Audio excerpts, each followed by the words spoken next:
实上呢，那么这一次的疫情跟这个20年前的 SARS 非常像，为什么呢？始作俑者这个麻烦跟瘟疫的制造者都来自对岸的中国，那他们都不承认，是这个等于说相关的实验室流出来的了哦。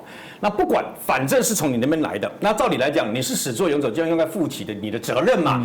你有没有听过他跟全世界道歉？没有，他从来不认为是跟世界道歉，甚至于澳洲因为认为说你这个病毒是这个从武汉来的，因为这样不排除是不是实验室，他就经济制裁澳洲嘛。这一次 WHA 啊，那么不管是世界卫生组织还是世界卫生大会，对不对？我觉得对台湾反而是让全世界可以看到台湾。为什么？你越打压的结果，就让全世界越看到台湾。因为很简单，病毒无国界。你从这一次去年到现在，已经死了300多万人嘞，你知道吗？超过第一次跟第二次世界大战的这些战死的阿兵哥了。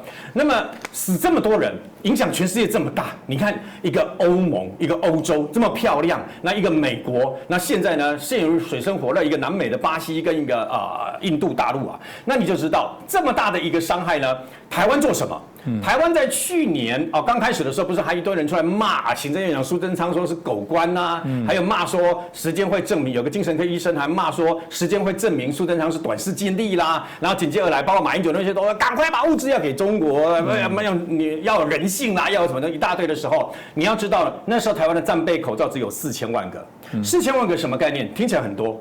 全台湾2350万人，一人2片都不够，就没有了，2片都不够。所以后来你还记得吗？去年呢，大概每天看到不是135、246才能够去药局药房这个领口罩嘛，都是排4排，看得让人家觉得很难过。一次只能1个礼拜2片，对，还被骂，对，给不够。然后呢，我们还怎么办？我们还必须用那个布口罩，像我太太还要去做夹板，还做布口罩等等啊。所以我们是那样挺过来的。当时大家都在骂，那我问你。那如果我们把那时候仅有的一些资源，包括口罩在内，就贸然的给他们，那不是完蛋了吗？事实上，在去年的1月24号的时候，疫情还没有那么严重的时候，我带全家一样循惯例到日本去过年，我就觉得不对了。当天晚上我就有跟这个透过管道跟我们蔡英文总统，在可以的范围之内，在不影响台湾防疫的范围之内，可不可以把一些防疫物资给武汉？我不是说给中国，我们没有那么伟大，我们没有那么多的东西啊。那后来呢，其实我们曾经硬挤出2万套的这个隔离衣，要给武汉的医护人员。结果呢，那时候2月1号刚好武汉的这个那个飞机要飞回来，在第一批过台商回来嘛，空机不就这个把这些东西运回去了吗？中国拒绝，为什么拒绝？他要求我方人士要到武汉去开记者会。他要统战，你知道吗？他把这个东西当作政治宣传要统战，我们不答应，他就不收，就后来就破局了。他宁可空机回去，你想想看，最后武汉不是死了几十个、上百个那个医护人员吗？当时没有隔离衣，没有防护衣，那最后的结果就是这样。然后呢，刚刚去接触过确诊者，等一下再去这个等于这个照顾我们没有确诊，那最后又拖出去嘛是。那如果有这2万套防护衣，这就是台湾的能够挤出来的最大的一个相关心意就对了，他拒绝。他为了他的政治意图，他拒绝嘛那台湾后来终于我们其实很多的那个内情，对不对我们必须替很多人说公道话。陈其迈、沈荣金小年夜紧急开会，立刻派人到哪里？德国、意大利、日本。抢了93台的相关的这个口罩制造机，跟这个等于说超音波的喷射机。我们现在的口罩的那个2个耳挂需要用超音波喷的，你知道吗？那意大利生产的，然后呢不能用缝的，也不是用那个，赶快抢到93台来，最后连德国这些国家都拜托我们回卖给他们。你就知道那么多人经过这么多，才有那个所谓的1天快2000万片的这个口罩。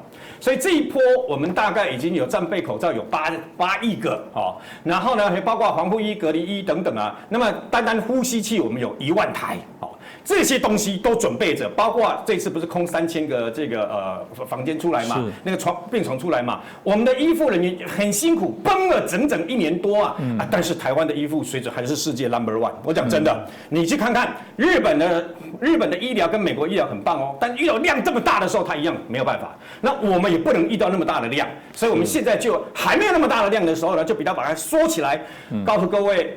全世界能够做疫调的国家，现在剩下不到区几个，台湾一直是优等生。而在这种情况下，你老共一天到晚拿政治的因素来打压台湾，这一次也是老共从中作梗，谭德赛屁都不敢吭一声。所以呢，你看又不跟你讨论嘛，又不让你连观察员，事实上这次是不能参加大会，是用视讯的嘛，也不让你参加。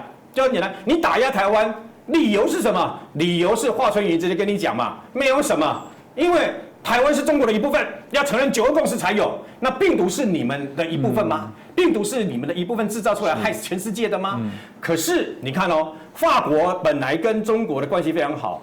那么多304个议员会全部投赞成票，希望台湾能够加入这个所谓的世界卫生组织嘛？那来自于欧盟的700多个议员，很多跟我们台湾没关系的。然后北欧来自全世界这么多，以前没有，但现在全世界这么多的国家都支持台湾。去年台湾捐出5000多万个口罩，各位，我们用捐的。中国上亿个口罩是用卖的，还是黑心口罩？然后台湾 can help， 然后在全世界让出去。所以呢，这些不是为了我们要跟对方建交，黑喜伯科林的代际，但是全世界看到台湾人的善心，也看到台湾人在这个防疫过程当中的努力，而中共却一直用政治来打压。我告诉你，中共一定得不偿失的。